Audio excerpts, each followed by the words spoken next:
গত সেপ্টেম্বরের 4 তারিখ সোনামার মায়ের জন্মদিন ছিল। তো জন্মদিনে আমাদের অনেক প্ল্যানিং ছিল, তারপরেও কিছু করা হয়নি, কারণ সবকিছু করতে গেলেও তো সময় এবং অনেক কিছুরই প্রয়োজন। বাস্তবতা তো অনেক কঠিন। উপরওয়ালা যদি আমাদের কখনো ভালো সামর্থ্য দেন, সেদিন আমরা অনেক ভালো কিছু করার চেষ্টা করব। হ্যালো বন্ধুরা, সবাই কেমন আছেন? আশা করছি সবাই ভালো আছেন। আমরাও মোটামুটি বেশ ভালোই আছি।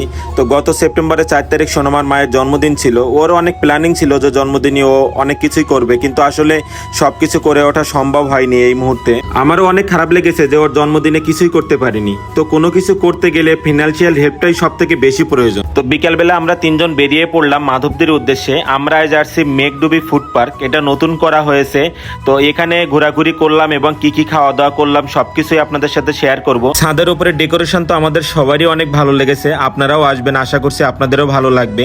তো আমরা এখন যাচ্ছি দোতলাতে, দোতলায় যেয়ে আমরা কিছু খাবো।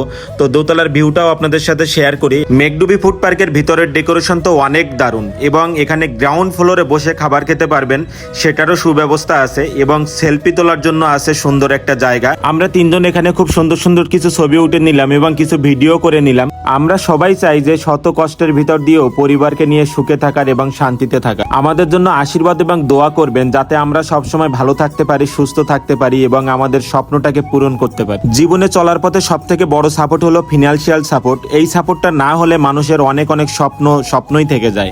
আমরা অর্ডার দিয়ে দিলাম লুচি এবং গ্রিল। খাবারের মানটা বেশ ভালোই ছিল এবং সুস্বাদু ছিল। আজকের ব্লগটা এখানেই শেষ করছি। দেখা হবে নতুন কোনো ব্লগে। সে পর্যন্ত সবাই ভালো থাকবেন, সুস্থ থাকবেন।